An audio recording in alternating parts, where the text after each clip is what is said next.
Fatos.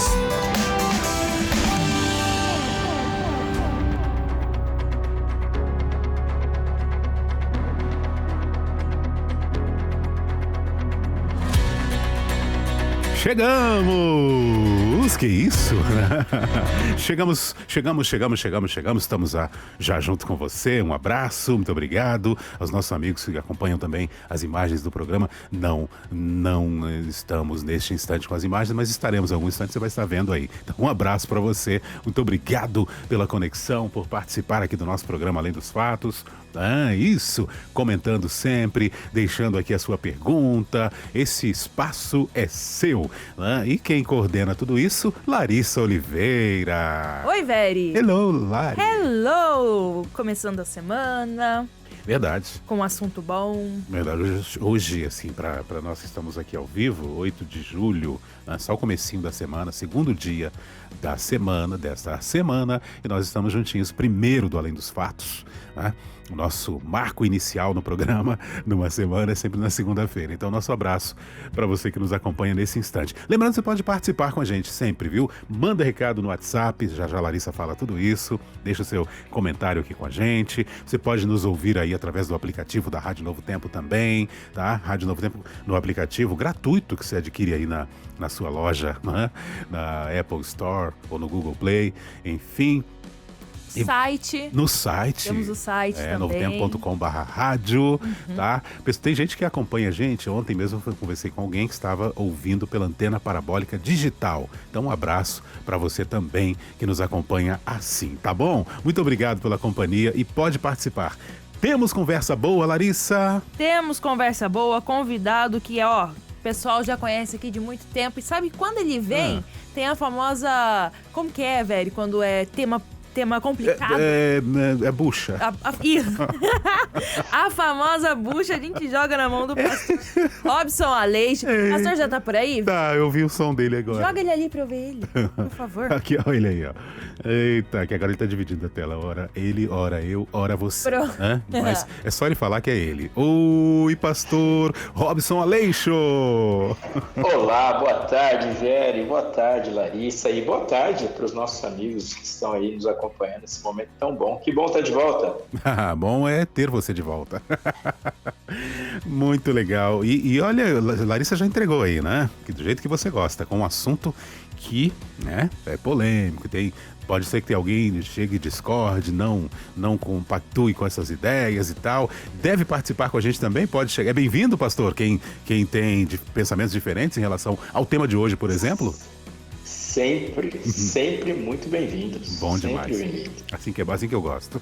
Bom demais. Larissa, por falar nisso, do que falaremos, hein? Conta. A gente vai falar ainda sobre a volta de Jesus. É um assunto que a gente tá gostando bastante. Estamos fazendo uma jornada sobre isso, né? Verdade, é uma jornada aqui no Além dos Fatos. Então, a gente vai falar hoje sobre ir para os campos ou ficar nas cidades. Que história é essa, gente? Pois é. Você já ouviu sobre mato, isso? Você fala? Oi? No campo você fala é mato? Foge do centro das grandes cidades. Foge, velho. Vai pro campo, vai pra fazenda, pro sítio, pro mato. Mas vem cá. Mas não fica na cidade. Mas é o quê? Modo de vida? Ou é necessidade? Ou fuga? O que é? Vamos descobrir hoje, velho. Eu faço essa pergunta pro pastor aqui no roteiro. Porque em relação à volta de Jesus, tem gente que fala, né? Não, quando começar a perseguição... Primeiro, que perseguição é essa? Vamos por aí. Mas foge pro mato, não fica na cidade. Vamos entender melhor, velho. Eu quero mais sobre isso, que eu ouço faz tempo, viu? Não é de hoje. Olha aqui, então é isso. Vamos conversar sobre essa temática aqui com o nosso querido pastor Robson Aleixo. Seja bem-vindo, tá? O nosso WhatsApp, né, Larissa? Fala de novo aí pro pessoal não deixar de participar. Não tem pretexto para não participar. 012 981 51 0081. 012 98151 0081. Manda sua participação pra gente. Tem alguma dúvida sobre o assunto? Traz pra cá que a gente manda lá pro pastor. Verdade. Tem algum comentário? O pastor falou alguma coisa? Olha, pastor, não. Eu aprendi que não é bem assim, não. Eu aprendi que é assim, assim, assado. Manda pra gente também. 012 98151 0081. Muito bom. Vamos lá, então, entrar aí mergulhar nessa temática.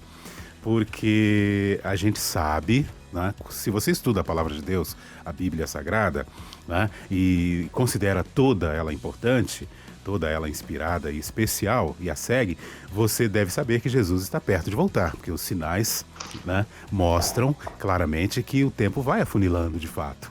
Já podemos ver muitos sinais. Há quem diga que antes de Jesus voltar, o melhor a se fazer é fugir para os campos, fugir de toda dor e perseguição. Quero saber, inclusive, já que disse há quem diga, quero saber quem é que diz, né?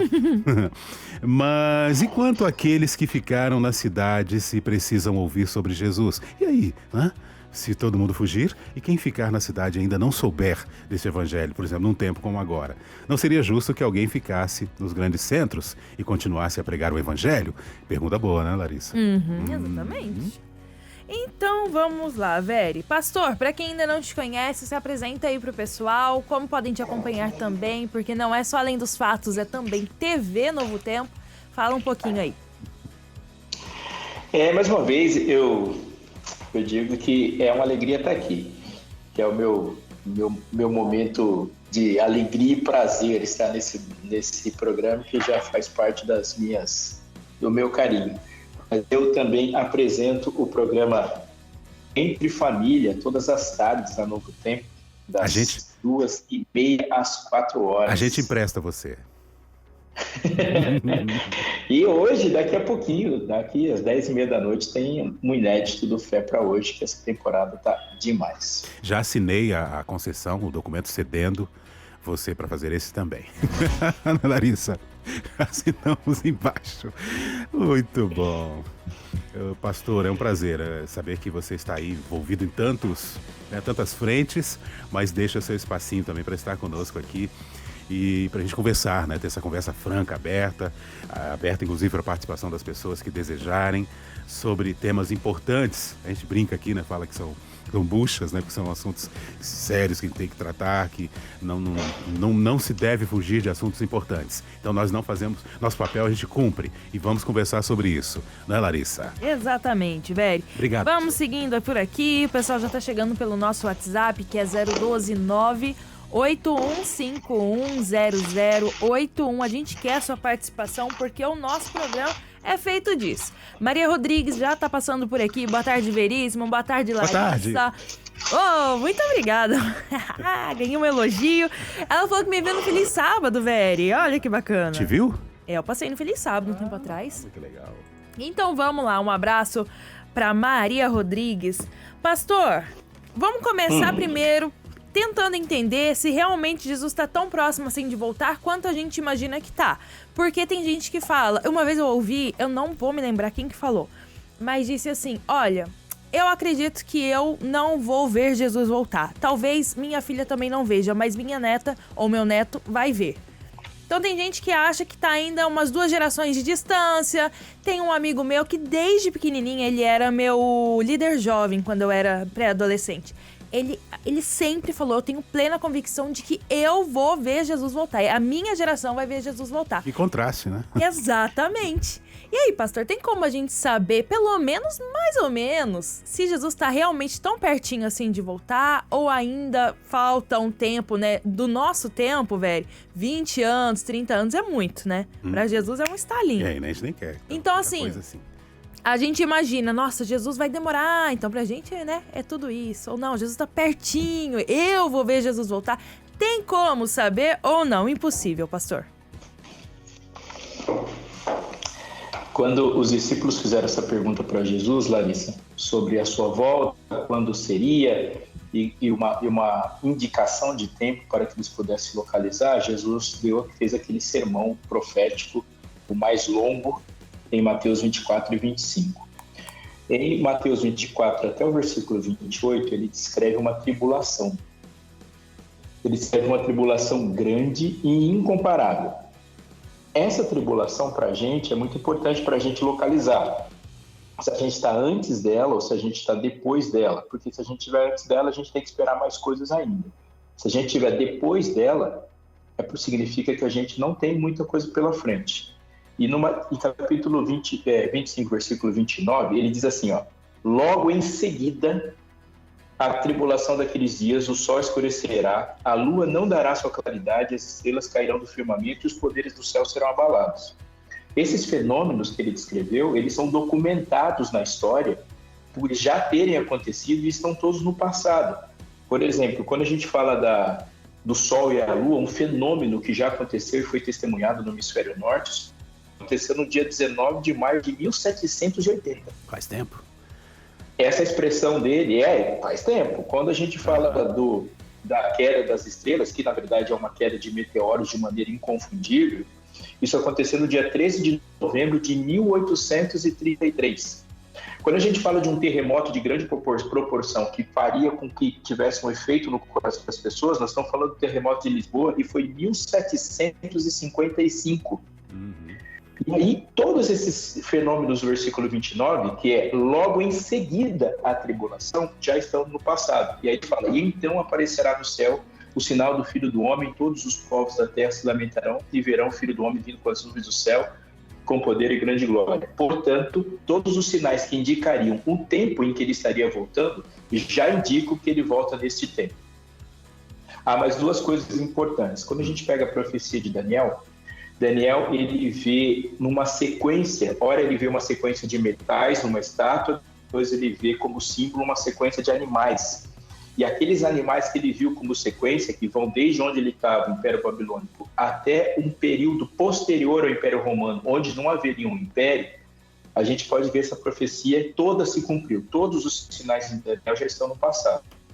Quando se pega, por exemplo, a estátua, a gente vai ver que todos os impérios que estão simbolizados ali como metais também estão no passado. Quando se pega na profecia de Daniel também, aquela profecia de tempo, da qual iniciaria um juízo no céu antes da volta de Jesus, esse início também já está no passado e compreendemos, aplicando a data lá, para outubro de 1844.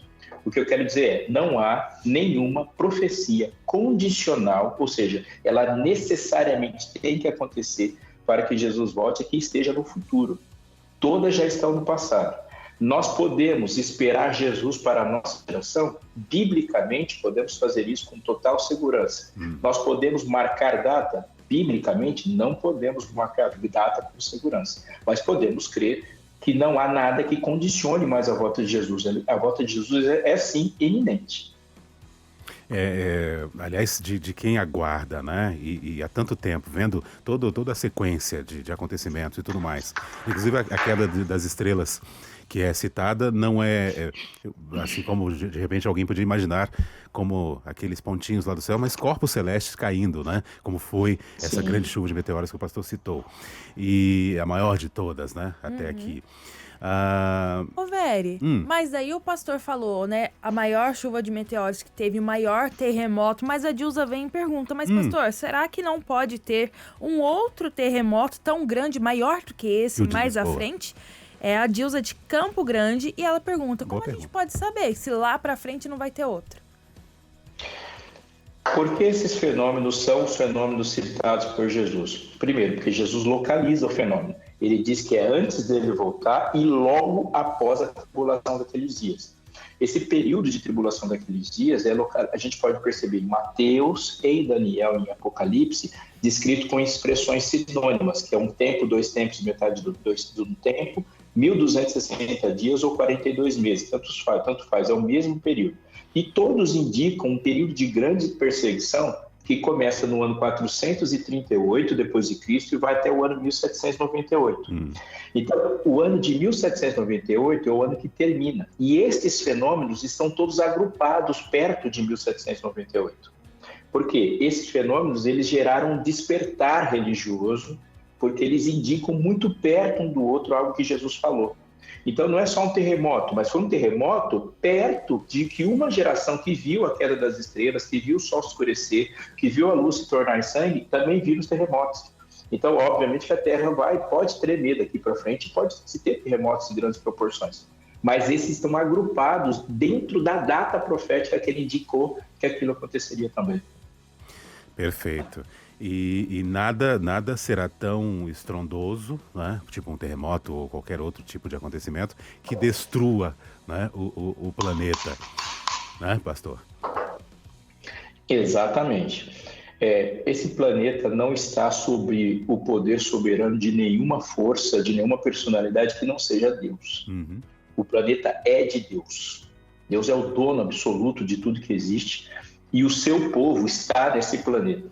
Então, a profecia diz que quem destruirá o planeta é Deus. Aliás, Deus não vai destruir, ele vai mandar as pragas e depois ele vai refazer o planeta. O planeta vai ficar devastado, diz a profecia.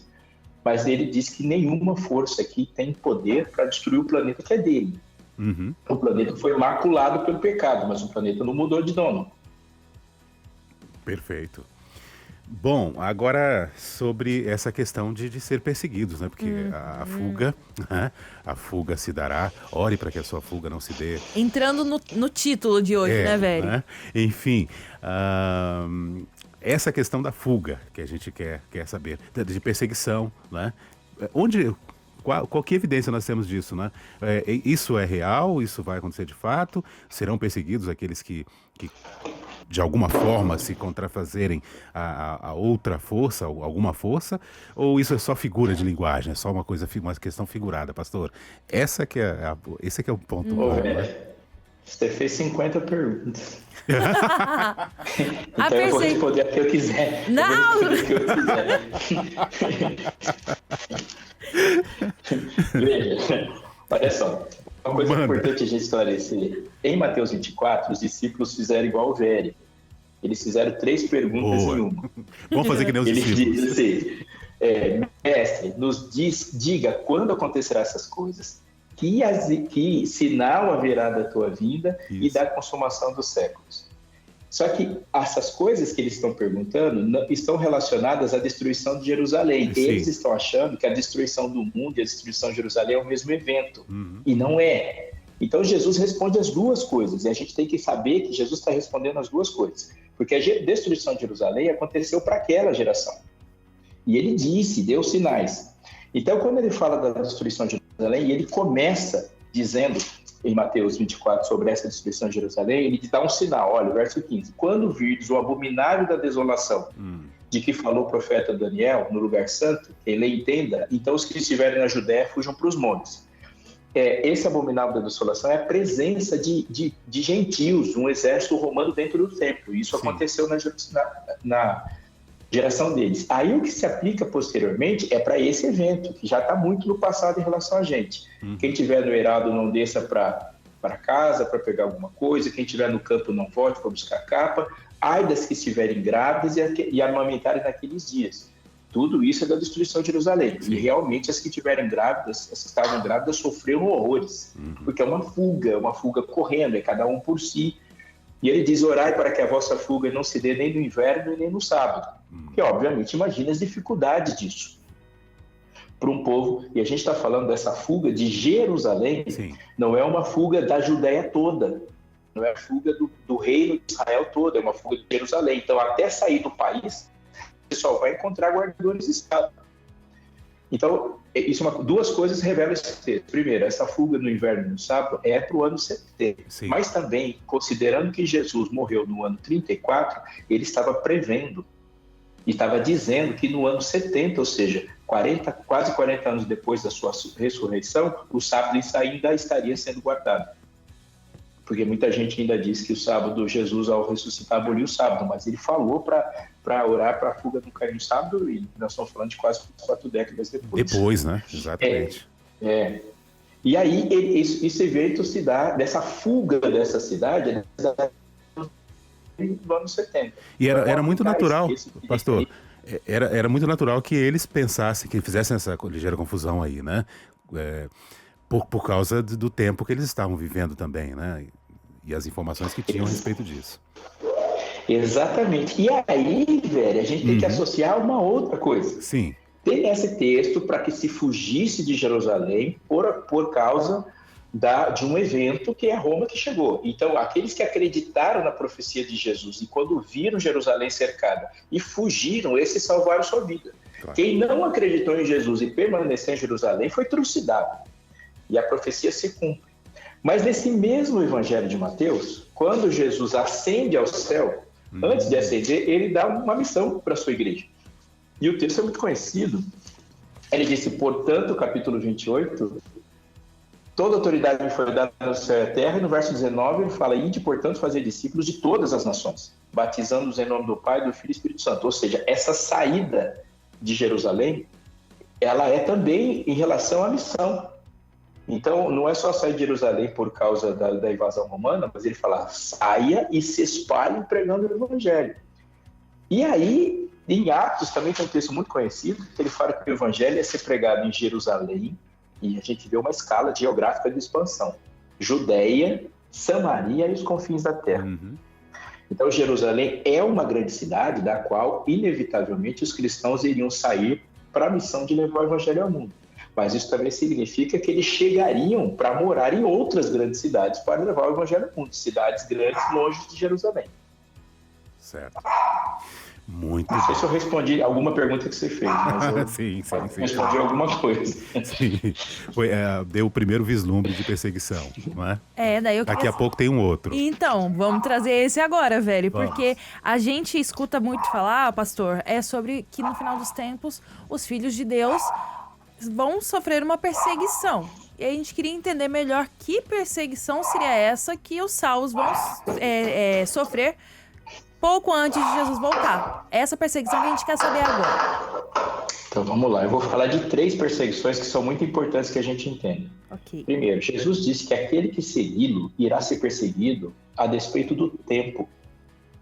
Faz parte de tomar partido em relação a Cristo que o mundo te odeie. Ele fala isso muitas vezes. Se me perseguirem, vão perseguir vocês também.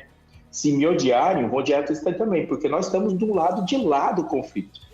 Então é uma luta do bem contra o mal, e quando você está do lado do bem, você vai ser perseguido pelo mal. Então essa perseguição, neste momento, está acontecendo em muitas escalas. Existem lugares hoje no mundo onde não há liberdade para ser cristão, e essas pessoas que estão lá neste momento, a despeito do ponto profético, estão sendo perseguidos. Há pessoas que nos ouvem agora que são os únicos cristãos da sua casa e que sofrem perseguição ali, que sofrem perseguição no trabalho, na faculdade. Faz parte de ser cristão estar envolvido em um tipo de oposição do mundo. Isso Jesus falou muito. Ele disse também que do Pentecostes para frente haveriam ondas de perseguição. Então a gente olha lá no livro de Apocalipse, você tem igrejas que estão sendo perseguidas e há promessas para eles ali por causa das ondas de perseguição que acontecem. E eles todos foram perseguidos, mas ele destaca um período grande de perseguição, de fim de liberdade religiosa, que é esse período que eu citei dos 1260 dias, da qual a volta de Jesus está depois dela. E esse período nunca houve e nem haverá jamais, porque não haverá nenhum outro período com 1260 anos. É um período grande demais, esse período não volta a acontecer. Mas ele fala de uma terceira, eu acho que é essa que a Larissa se refere, por ocasião do levantar da última cabeça da besta, a chamada besta da terra. Então, quando a última fase dessa perseguição da cabeça da besta, que vai impor um sinal na mão ou na testa, que é descrito lá em Apocalipse 12, 13, essa perseguição está por vir. Então, isso acontece, porque nós estamos num período profético entre bestas. Então, para explicar para os nossos amigos ouvintes, tentando ser mais rápido, a Bíblia simboliza um poder que persegue seu povo por meio de uma agência política religiosa, político-militar que se levantaram durante a história. O Egito é uma instituição político-militar, Babilônia, Pérsia, Grécia, Roma, isso tudo foram agências. E a Bíblia simboliza explicando eles, quem são eles, a partir de uma figura de um animal, que ele chama de besta, e cada uma dessas perseguições na história são descritos pelas cabeças da besta. E a besta tem 7 cabeças. O livro de Apocalipse 13, junto com Apocalipse 17, fala que essa 7ª cabeça, ela se divide em 2 partes. Que tem a besta e a imagem dela. Então, ela é uma perseguição muito parecida, só que com 2 movimentos políticos diferentes, mas eles vão fazer a mesma coisa. O que a gente está vivendo hoje é de um período do intervalo entre essa 7ª cabeça e a cópia dela. Então, a profecia estando correta, e ela obviamente está, esse 8º rei, 8ª cabeça, a imagem da besta está para surgir, e isso está de si no nosso futuro, que é a última perseguição. Essa perseguição está por vir. Ok. Bom, Larissa, a gente tem que ser perseguido pelo ponteirinho aqui, né? Não tem pra onde correr isso daqui, não. Que impressionante, né? E com esse assunto, então, mais ainda, quando a gente está num assunto tão bom, né, tão importante da gente tratar, que é sobre a volta de Jesus. E a propósito vai render bastante, hein, Larissa? Ainda tem muita pergunta. Temos muito que conversar. Eu tô preocupada com o tempo do segundo bloco. E o mais animador é que nós temos mais programas para fazer pela frente. Sempre. Pelo que o assunto é bom, é importante, é urgente. O Né? assunto rende, E como ele rende também. Então vamos fazer o seguinte, vamos fazer um intervalo e voltar daqui a pouquinho para continuar falando sobre essa questão aí da perseguição, de fuga, de morar no campo, na cidade, quem nos faz tirar essa conclusão? O pastor está dando um spoiler bem legal aí de onde a gente tira essas conclusões de fim e tudo mais, né? De perseguição e tal. Então você vai ver mais, você vai ouvir mais daqui a pouquinho, depois do intervalo. Voltamos já já.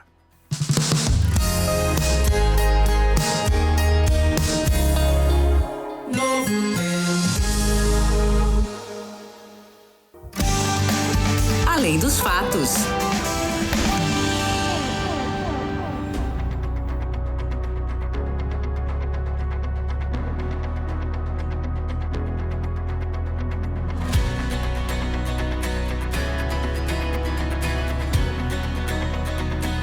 Pronto, já voltamos com Além dos Fatos aqui na Rádio Novo Tempo. Seja muito bem-vindo, muito bem-vinda aqui com a gente. 012-981510081 é por onde eu quero receber a sua mensagem, a sua participação, sua pergunta. Se você não concorda, pode mandar pra gente. 012-981510081 e também é nesse número que você vai mandar um Eu Quero bem grande aqui pra gente, pedindo a sua revista Mente Feliz. Essa aqui tá bom, hein, velho? É demais. Sensacional. Aliás, agora à tarde eu estava falando sobre isso, né? Quem fez esse? Foi o pastor Robson? Foi, por exemplo, o diretor da rádio ou algum produtor? Mente Feliz. Esse foi feito por um psiquiatra, um médico psiquiatra, alguém que tem uma bagagem assim vasta quando o assunto é atendimento psiquiátrico. Dr. César Vasconcelos, que apresenta também o Equilíbrio aqui na nossa programação. Ou seja, alguém que está preparado para nos ajudar de fato, né? Deus o doutor, né? Ele é doutor, mas Deus o dotou do dom de nos ajudar com esse assunto, né? Já que a gente vive com muito assombro, a gente percebe com susto essa questão da ansiedade, né? É um mal tão terrível que domina, infelizmente, né? Grande parte da população mundial sofre com esse problema da ansiedade, o brasileiro que o diga, né? Também a questão da depressão, né? Essa tristeza. Algumas pessoas chegam a dizer que, ou sentir, ou pensar, não, isso que eu estou tendo, isso é frescura minha e tal. Ou falar, né, da pessoa para si. Não. E você estudando esse material, você vai perceber que não é frescura, tá? Pode ser um estado doente, né? Um estado doentio profundo, uma doença profunda que está assolando a sua vida. Então busque ajuda e o primeiro passo, quem sabe, é pedir aí Mente Feliz, né, minha cara Larissa? Isso mesmo, Veri. Lembrando que há um presente dos Anjos da Esperança para você, então é só mandar um Eu Quero Mente Feliz para 012-981510081 ou pelo site biblia.com.br, que se você mora longe, mora fora do Brasil, você vai receber o seu PDF. 012-981510081 e a gente volta com tudo, velho. Sim, com tudo. Até porque o pastor, ele tá animadinho, eu tava vendo agora há pouco a imagem. Enquanto você falava, eu vi a imagem dele animadinho. Porque o pastor gosta. se segura aí na cadeira com a participação que chegou. Se o assunto tiver facinho, uma coisa ele não gosta. Suave, todo mundo concorda aqui e tal. Ele prefere dar essa ajuda mesmo. Então é o seguinte, ele já falou de perseguições, ele falou que e pelo que ele falou, eu cheguei a uma conclusão, né? De que se tiver tudo muito bom, muito tranquilo, muito em paz, não tá muito combinando com a vida de crente de verdade, cristão, né? Seguidor de Jesus. Então vamos. Porque Jesus não teve um minuto de paz quando aqui andou, teve? Não, vou ler aqui o que chegou. Pastor, olha só, chegou pelo nosso WhatsApp uma participação, não deu o nome, então tudo bem, não vou ler aqui, mas falou o seguinte: Jesus está falando os sinais da sua vinda. Ele já voltou? Então é agora. Não tivessem aqueles dias sido abreviados. Dá um Google aí. Cientistas afirmam que o eixo da Terra está girando mais rápido e a hora está passando mais rápido. As estrelas caíram dos céus, os poderes dos céus serão abalados. As estrelas cairão dos céus e os poderes dos céus serão abalados.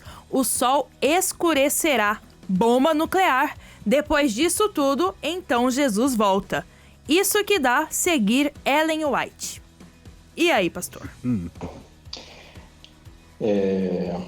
Eu acho que uma parte do que o nosso amigo ouvinte falou, eu não sei se eu entendi direito, está correta, no sentido se ele acredita que a volta de Jesus é uma volta eminente, que nós podemos sim fazer que nós estamos na última fase da história do mundo, eu concordo com ele.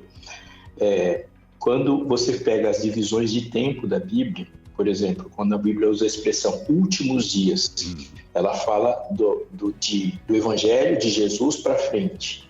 Quando ela fala tempo do fim, quando a gente pega de 1798, 1644 para frente. E quando ela fala fim dos tempos, que é o fim do tempo do fim, nós estamos nesse último período, então ele está correto. O que eu gostaria de colocar como correção, até para puxar para a gente ser sempre honesto, é que eu não citei a Ellen White em nenhum momento, e eu acho que o Velho também não, e a Larissa também não. Então eu não sei de onde está tirando a Ellen White dessa questão aí. Seria até legal saber como é que a Ellen White entrou na conversa, porque ela não foi citada. Mesmo porque se Ellen White falasse alguma coisa que não está de acordo com a Bíblia, eu citaria a Bíblia e não a Ellen White. Aliás, eu não faço isso. Agora, uma outra coisa importante é a gente compreender essa expressão, abreviados. Quando a Bíblia usa essa expressão breve, abreviado, ou um paralelo que é tempo curto, no contexto de estar falando de profecia, breve, abreviado, curto significa um tempo determinado. É um tempo que não é um tempo que Deus não disse que ele iria acabar, que ele não iria acabar. Quando ele fala muito tempo, quando se fala de uma profecia de tempo, onde ele não diz exatamente quando o tempo começa e quando o tempo termina, ele não usa essa expressão. Mas a expressão tempo breve, repito, tempo curto, ele está dizendo de um tempo onde Deus disse quando ele começa e como ele termina. Por exemplo, quando a gente pega numa carta lá no Apocalipse, fala assim, você vai passar por uma tribulação de 10 dias. Ele refere essa tribulação como tempo curto, porque ele disse quando ela começa e termina. Quando ela se refere a 1260 dias, é óbvio que é um tempo, para a perspectiva nossa, muito longo, 1260 anos. Mas ele disse que não passa nem um minuto depois que ele disse que o tempo acabaria. Por isso ele usa a expressão tempo abreviado. Quando ela fala de Satanás cair do céu, ele fala que caiu sabendo que pouco tempo lhe resta. Ou seja, o tempo que Satanás vai viver e atuar não é um tempo indeterminado. Obviamente que desde o momento que Satanás foi expulso do céu, lugar santo celestial, e ele agora ficou preso só à terra por ocasião da entronização de Jesus, passaram-se 2000 anos, não é um período de tempo curto. Mas ele se fala que esse tempo ele é determinado porque o movimento de Deus no santuário vai dizer o momento que ele termina e ele acaba. Então, tempo abreviado não quer dizer que os dias ficaram curtos, isso não é. Isso é uma aplicação de uma informação extra-bíblica torcendo o texto bíblico. É a Bíblia que lê os movimentos científicos e nunca o contrário. Então, diz assim, se aqueles dias não fossem abreviados, ninguém seria salvo, mas por causa dos remidos, os escolhidos tais dias seriam abreviados. Uma profecia não conhece adiantamento e nem tardança. Então, se Deus diz que a profecia vai durar 2.300 dias, ele não é abreviado, porque senão Deus deu uma profecia que a gente não serve para nada. Quando ele diz que ela é 2.300 dias, é porque ela é exata em 2.300 dias. E aqueles dias descritos ali no verso 22 foram dias abreviados no sentido de ser um dia preciso. Todas as expressões desse jeito na Bíblia são assim. Ok.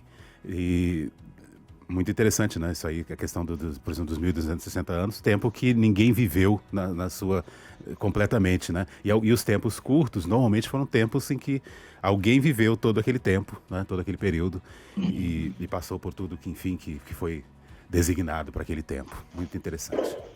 Veri, continuando, a gente já falou sobre algumas passagens bíblicas aqui, e é sempre importante que levamos em consideração o contexto, né? O pastor falou aqui o contexto em que a passagem de Mateus foi citada. Agora eu queria saber, pastor, de Lucas 21:21. Então, quem estiver na Judéia, fuja para os montes. Quem estiver na cidade, saia. E quem estiver no campo, não volte para a cidade. Esse é um dos versículos mais usados quando fala que no final dos tempos a gente tem que ir para os campos, né, velho? Sim. Queria entender o contexto desse versículo, pastor. O contexto importante é a gente ler Lucas 21:20. Lucas 21:20 é um texto paralelo, porque é o mesmo sermão de Jesus falando em Mateus 24. Então, em Mateus 24:15, ele diz assim: quando, pois, virdes o abominável da desolação, de que falou o profeta Daniel lá no lugar santo, aí ele fala que quem estiver na Judéia fuja para o monte. Lucas 21:20 diz assim: quando, porém, virdes Jerusalém sitiada de exércitos, do exército romano, que é o abominável da desolação, que é um gentil incircunciso entrando dentro do santuário, sabei que está próxima a sua devastação, a devastação de Jerusalém. E aí o 21 diz: e os que estiverem na Judéia fujam para os montes, os que se encontrarem dentro das cidades retirem-se, e os que estiverem nos campos não entrem nela, porque esses dias serão dias de vingança para que se cumprir tudo que está escrito. E aí ele vai repetir tudo que ele falou em Mateus 24, porque o texto de Lucas 21 é o mesmo sermão, é que Lucas está colocando a perspectiva ali. E no verso 24 ele diz: cairão a fio da espada, serão levados cativos para todas as nações, até os tempos dos gentios se completem. Ou seja, a profecia de Daniel que chegaria lá no ano 34, onde o evangelho seria pregado também por gentios. Jerusalém será pisada por eles. Se você juntar todas as profecias de Daniel, nós vamos perceber que Jesus está falando com Daniel na cabeça. Então, essa profecia é a mesma coisa, é a fuga de Jerusalém, não é uma fuga das grandes cidades. Mesmo porque você pega Paulo saindo dali e indo para grandes cidades para pregar. Ok. Pastor, interessante uma questão que deve ser colocada. A gente nós vivemos num tempo, é claro, sempre como eu falei no início, né, que a vida do cristão vai estar sempre envolvida, né, em contradições em relação ao não cristão, aquele que não segue a Cristo, né, e vai estar sempre sofrendo de alguma forma, algum tipo de perseguição e tal. Mas, de um modo geral, falando-se em perseguição por professar Jesus Cristo, né, e seguir os seus mandamentos, nós vivemos num tempo que há uma certa liberdade, principalmente em algumas regiões do mundo, né, no mundo ocidental. E esse tempo também, né, se falarmos nisso e pensarmos em fuga, né, em sair daqui para morar ali ou acolá, o que esse tempo nos diz a respeito disso, né? E como pensar nesse tipo de situação hoje, em relação a ter que sair uma hora, né? Já que hoje está assim, né? Você pode professar. Muito boa, muito boa. Eu tava com medo de não conseguir responder isso aí, velho. Se a minha resposta for longa ou pouco didática... Se for longa igual a pergunta, né? Uhum.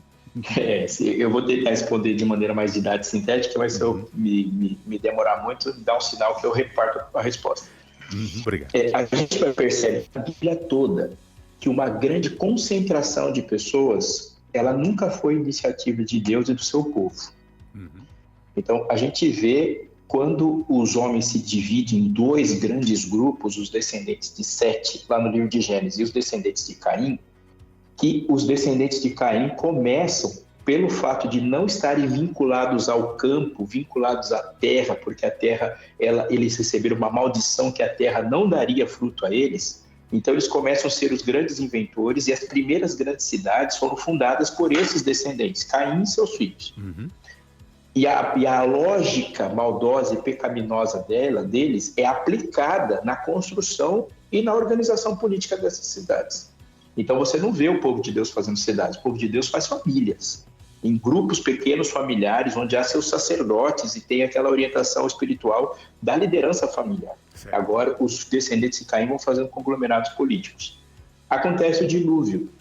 Depois do dilúvio aparece mais uma vez Nimrod construindo impérios e fazendo aglomerados de cidades.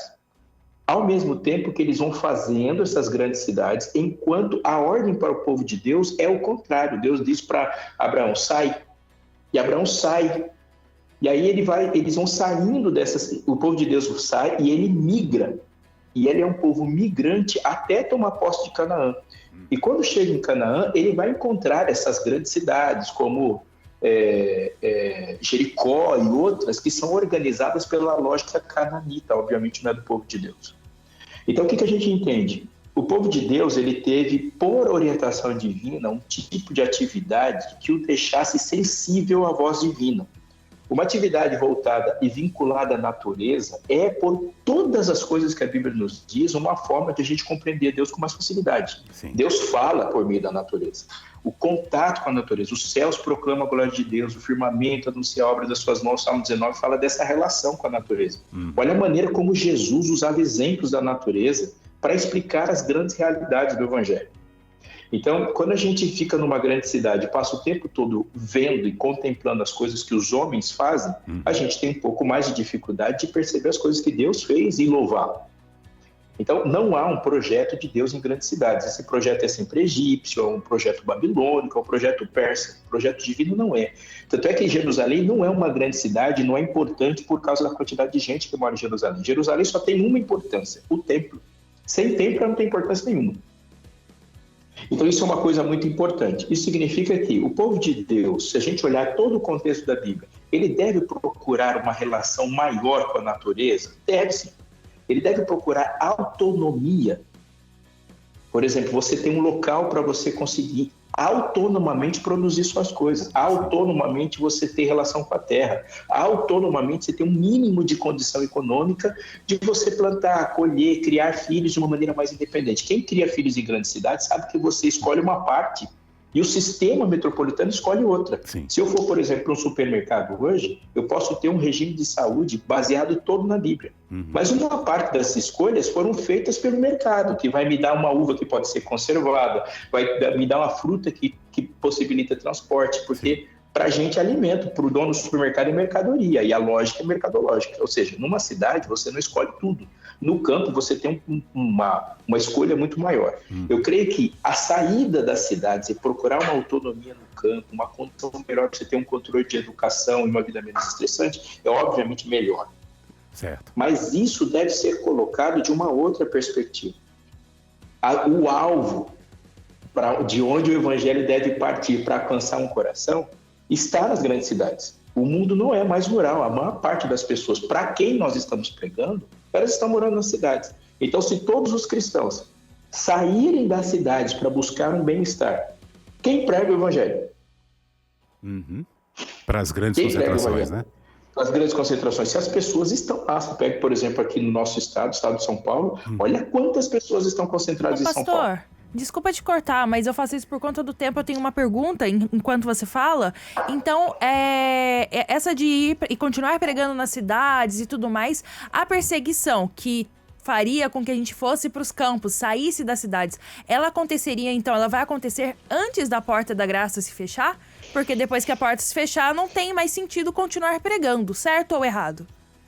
Certo. A perseguição, se a gente for pensar em como essa perseguição final vai acontecer, você não vai ter nenhum tipo de controle para você ter uma estratégia e fugir dela.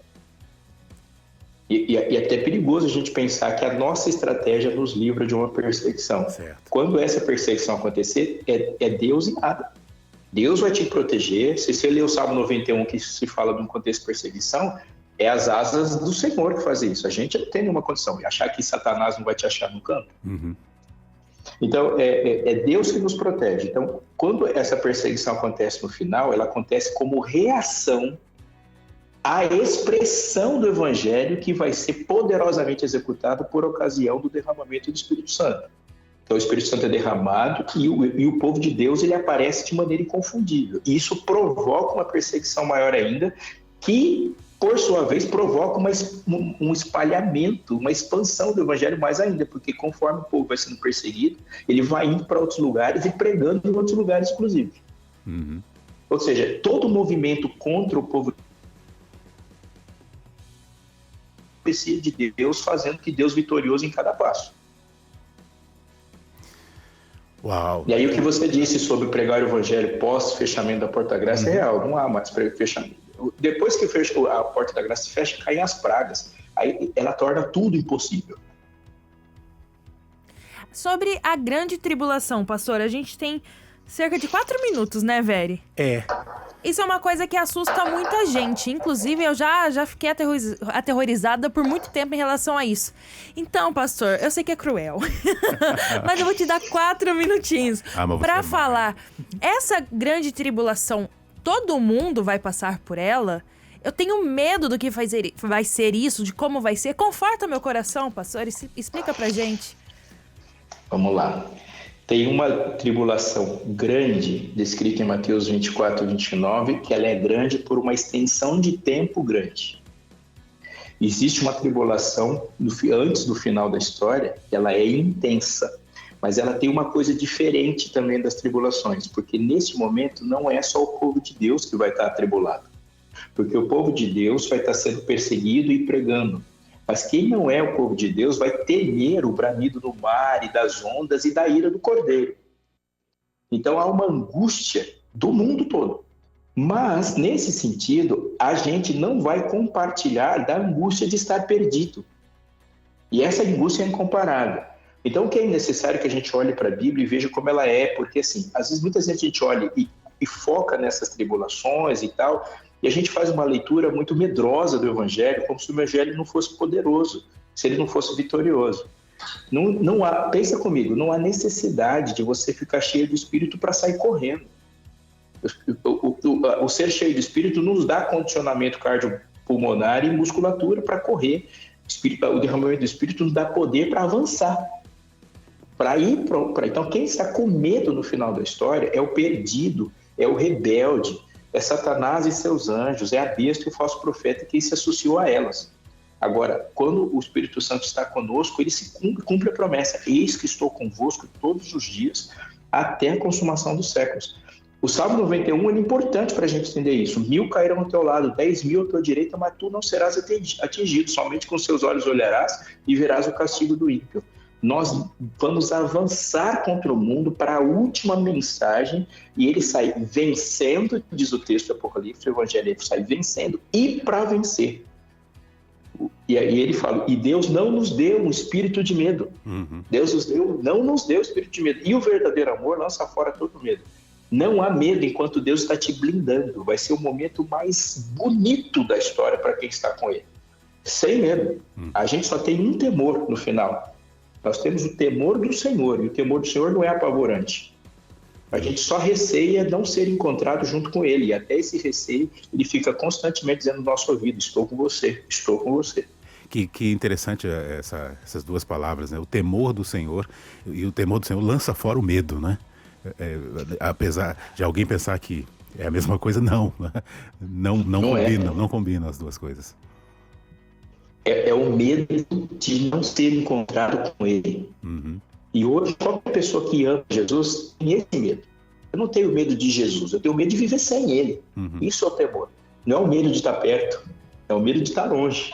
Agora o ímpio vai ter medo de estar perto, por ter vivido o tempo todo longe.